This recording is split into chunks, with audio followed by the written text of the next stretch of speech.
की अभिलाषा रखकर तुम्हें जो चाहिए, एक काली मिर्ची और तिल्ली के, काली तिल्ली के 7 दाने, एक काली मिर्ची और तिल्ली के, काली तिल्ली के कितने दाने? 7 दाने हथेली में रखकर अपनी कामना कर कर मन से अपने मन के बात को कहकर शंकर भगवान के शिवलिंग पर चढ़ा दीजिए। आपकी मनोकामना, कहते हैं हर महीने शिवरात्रि आती है, इस शिवरात्रि पर, मुख्य शिवरात्रि पर चढ़ाओगे, अगले महीने की जब शिवरात्रि आएगी तो आपकी मनोकामना पूरी हो जाएगी। एक काली मिर्ची और 7 काली तिल्ली के दाने, मात्र 7। महाराज, जिसके घर में क्लेश रहता हो, बहुत ज्यादा लड़ाई झगड़े हो रहे हैं, सास बहू के झगड़े, ना बहू कुछ सुनने को तैयार ना सास सुनने को तैयार, और घर में बेचारे पुरुषों की आफत, यहाँ भाई भाई झगड़ रहे हो, सास बहुएं झगड़ रही हो, कुछ मत करिए। गेहूं की बाली को तोड़ो, गेहूं की बाली जानते हो ना, जिसमें आप लोग तो गेहूं की बाली को तोड़ना है, और बाली 7 बाली तोड़कर अपने घर में घुमाकर अपने घर का नाम और गोत्र बोलकर उसको शंकर को समर्पित कर दीजिए। जिंदगी में कभी सास बहू का झगड़ा नहीं होगा महाराज। शिवरात्रि के दिन उसको समर्पित करिए, आपके घर में कभी क्लेश नहीं बच सकता। और शिवरात्रि के दिन रात्रि को 12 बजे शंकर भगवान पर एक धतूरा चढ़ा दो। क्या चढ़ाना है? जम के बोलिए जरा, धतूरा। ये शंकर भगवान को धतूरा चढ़ा दो। 12 बजे रात्रि को शिव जी पे धतूरा चढ़ाओ, आधे घंटे तक धतूरा चढ़े रहने दो, और आप श्री शिवाय नमस्तुभ्यम का जाप करो। जिस शंकर जी पे धतूरा चढ़ाए उस मंदिर के बाहर बैठकर कौन सा मंत्र जपना है? श्री शिवाय नमस्तुभ्यम। फिर से बोलो, श्री शिवाय नमस्तुभ्यम। धतूरा चढ़ाकर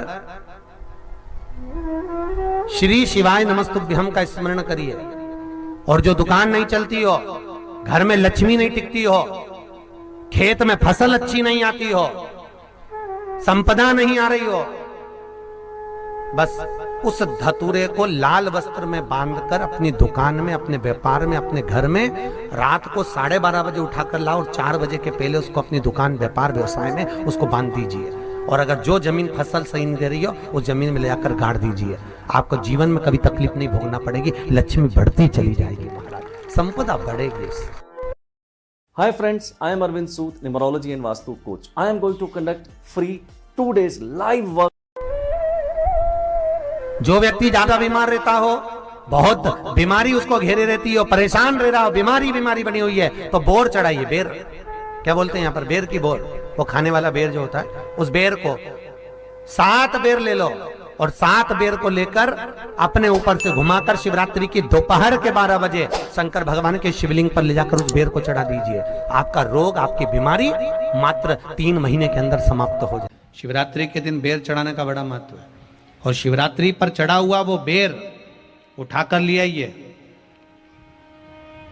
और उस बेर को उठाकर रख लीजिए। मान लो किसी को उदर से जुड़ी हुई जब तकलीफ रहती है, पेट से जुड़ी हुई तकलीफ रहती है, पेट से जुड़ी हुई कोई भी प्रॉब्लम हो, अगर पेट से जुड़ा हुआ कोई भी रोग आपको लग गया और डॉक्टर की दवाई चल रही है, सारी औषधि चल रही है, जो शिवरात्रि पर आपने बेर चढ़ाया है, वो बेर अगर आपके यहाँ रखा हुआ है, वो बेर उस रोग वाले व्यक्ति को खिला दीजिए।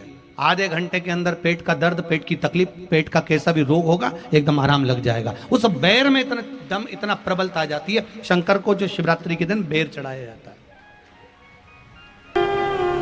वो केवल शिवरात्रि के दिन करने का होता है। कहते हैं जिसका व्यापार ना चले, व्यवसाय ना चल रहा हो, बहुत ज्यादा कष्ट में जीवन निकल रहा हो, और बहुत ही ज्यादा तकलीफ हो रही हो, तो धतूरे को हल्दी में डुबोकर शंकर भगवान को शिवरात्रि के दिन रात को 12 बजे समर्पित करें। उस धतूरे को वापस उठा लाएं 5-10 मिनट के बाद, श्री शिवाय नमस्तुभ्यम बोलकर लाल कपड़े में उसको बांधकर व्यापार वाली जगह में कहीं पर भी उसको बांध दिया जाए। व्यापार पीछे नहीं हटता, व्यापार अग्रण्य भाव में बढ़ता चले जाता है। महाराज, उस धतूरे को केवल परंतु शिवरात्रि के दिन रात को 12 बजे ही किया जाए, हल्दी में डुबोना पड़ता है।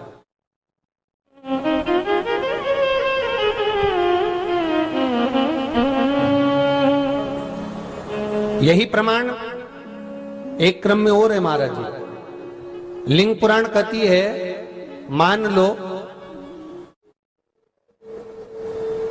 किसी व्यक्ति को कोई एक भारी बीमारी हो गई, बड़ा रोग हो गया, और वो रोग डॉक्टर कह रहा है कि ये ठीक नहीं होना है, बहुत तकलीफ उसमें है और कष्ट ही कष्ट है, वो ठीक नहीं हो रहा, दवाइयां लग रही, गोलियां खा रहे हैं, तो महाराज उसका भी वर्णन है। 7 धतूरे, कितने धतूरे लेना है? 7 धतूरे। कोई सी भी शिवरात्रि से मतलब महीने में एक बार शिवरात्रि आती है, प्रत्येक महीने आती है। किसी भी शिवरात्रि के दिन 7 धतूरे लेकर, एक धतूरे में मौली, लच्छा, नाड़ा लपेटकर, चंद्रमौली भगवान का स्मरण कर उस मौली को लपेटकर, 6 धतूरे में हल्दी लगाकर शंकर भगवान की जो जलाधारी है, जलाधारी में आपको पहले भी वर्णन किया है, शंकर भगवान का ये शिवलिंग है, ये जलाधारी है, ये भगवान का जल निकलने का स्रोत, चरणारविंद का भाव।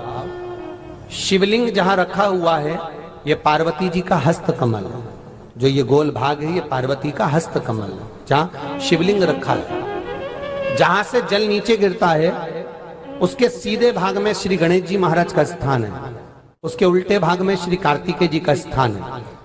जलाधारी के सामने एक मोटी सी लाइन होती है, कहीं सांप बना होता है, कहीं स्थान बना होता है। जो मोटी सी लाइन है, ये शंकर भगवान की सबसे छोटी लड़की अशोक सुंदरी का स्थान है। जलाधारी के ऊपर जो 3 टेकी लगी है, ये भृगु ऋषि का, भृंगी गण का स्थान है।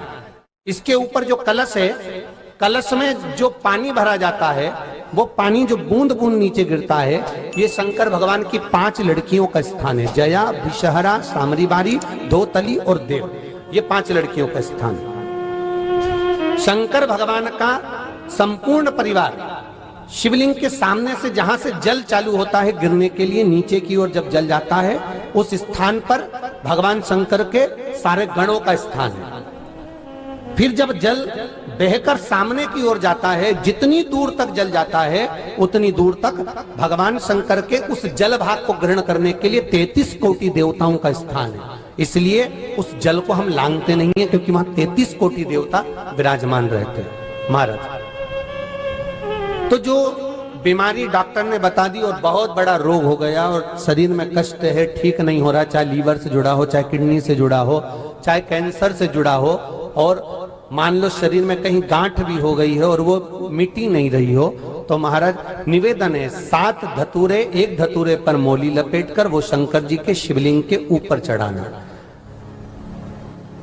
6 धतूरे, उसमें से एक धतूरा भगवान श्री गणेश जी का स्थान, दूसरा धतूरा श्री कार्तिकेय जी का स्थान, तीसरा धतूरा अशोक सुंदरी का स्थान।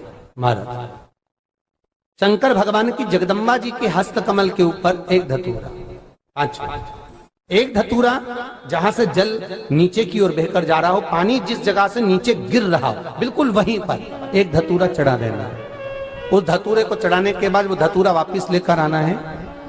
अवधूतेश्वर महादेव का नाम लेकर या चंपेश्वर महादेव का नाम लेकर उस धतूरे को, जो बीमार व्यक्ति है उसका स्पर्श कराकर बेलपत्री के पेड़ के नीचे पटकवा देना है महाराज। धीरे धीरे रोग में आराम मिलना प्रारंभ हो जाता है, औषधियां धीरे धीरे समाप्त हो जाती हैं और व्यक्ति स्वस्थ हो जाता है। ये केवल शिवरात्रि के दिन ही होता, 12 महीने शिवरात्रि आती है, आप किसी भी शिवरात्रि को कर सकते हो, किसी भी शिवरात्रि।